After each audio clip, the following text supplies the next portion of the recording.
Hello everyone and welcome back to TLB Academy, where we break down complex standards into practical knowledge you can apply. Today we focus on one of the most critical yet overlooked aspects of smart infrastructure management, training staff for ISO 37151 compliance. No matter how good your infrastructure plan is or how innovative your technology might be, if your people are not trained, the whole system will fall apart. ISO 37151 provides performance indicators for smart community infrastructure. But to actually implement and sustain those indicators, you need a trained workforce. People who know how to collect data, interpret indicators, work across departments, and take action. Now, understanding the need for training in ISO 37151. Staff training isn't just about giving employees a manual. It is about building awareness, developing skills, and creating ownership. ISO 37151 is not a product you install. It is a framework you live by. That means everyone, from the data analyst in the control room to the urban planner in the municipal office, needs to understand what performance indicators are, how they relate to their job, and how they contribute to a smart, sustainable, and resilient community. Training creates a culture of performance. Step 1. Identify the roles that need training. Before designing the training program, the first thing you need to do is map out who needs what kind of training. Not everyone needs to learn everything. For instance, field engineers may need training on sensor calibration and data capture. IT staff need training on data analytics and dashboard reporting. Planners and managers require understanding of performance frameworks and decision-making based on indicators. Now, step 2. Design a modular training curriculum. Once roles are identified, you must develop a modular training program. Break down the curriculum into simple, bite-sized modules. A recommended format can include Module 1, that is Introduction to ISO 37151 and its purpose. Module 2, Understanding the 14 performance indicators. Module 3, Department-wise relevance of indicators. Module 4, Data collection and reporting tools.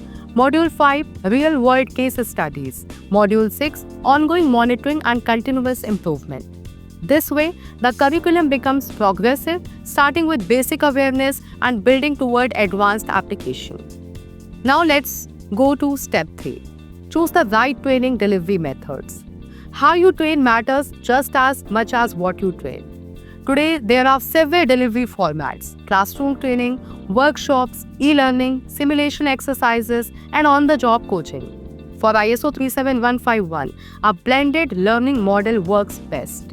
You can use short explainer videos to introduce key concepts, followed by workshops for group exercises like mapping local indicators or interpreting sample data.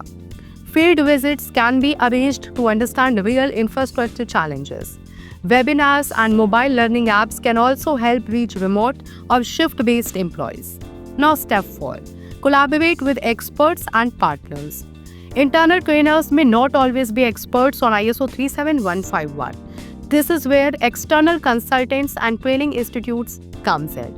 You can partner with ISO consultants, smart city advisors, or university professors who specialize in performance-based infrastructure. These experts bring real-world experience, global perspectives, and validated training content. You can also join hands with other municipalities or agencies implementing ISO 37151 and co-develop joint training programs. This not only saves cost, but also builds peer learning. Now we will talk about step 5, use practical hands-on exercises. Theory alone won't prepare your staff. Your training must be highly practical and hands-on. For example, train engineers to use IoT devices to measure water efficiency. Teach ICT staff to create dashboards using open source software. Allow project managers to work on mock data sets and simulate performance indicator tracking. Conduct role-play exercises where participants take on different stakeholder positions and make decisions based on performance reports. This approach builds confidence, competence, and clarity. That is the 3 C's of effective training. Now, step 6. Implement monitoring and feedback mechanisms. How do you know if your training is working? You implement feedback systems and knowledge assessments. At the end of each module, conduct a short test or performance task. Use surveys to understand what participants liked or struggled with.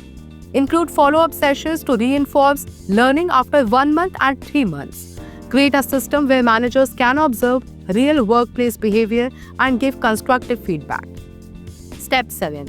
Align training with organizational goals. Staff must see how their training supports the larger mission. So link ISO 37151 training to your organization's annual goals, performance reviews, and strategic initiatives.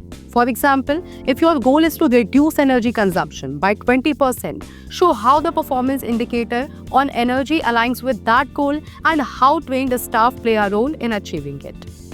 Now step 8. Establish a culture of continuous learning. Training doesn't end when the session ends. ISO 37151 is a dynamic framework and your training must evolve with it. Create a learning management system where new modules, videos, and updates can be shared regularly. Start an internal ISO 37151 Champions Network, where trained staff mentor others. Conduct quarterly refresher courses or ISO-themed events. Keep an open channel where employees can ask questions, suggest improvements, and share success stories. The goal is to build a culture of performance ownership where people constantly learn, apply, and grow. Now to conclude this, we can say that training staff for ISO 37151 compliance is not just about meeting a standard. It is about empowering people to build smarter, safer, and more sustainable communities.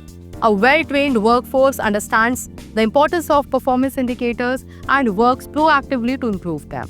That is how ISO 37151 becomes more than a framework. It becomes a way of working. If you found this lecture insightful, please like, share, and comment below. Subscribe to TNB Academy for more in-depth training guides and ISO insights. And remember, smart infrastructure begins with smart people. And I, Akanksha Mishra, will see you in the next episode of TNB Academy.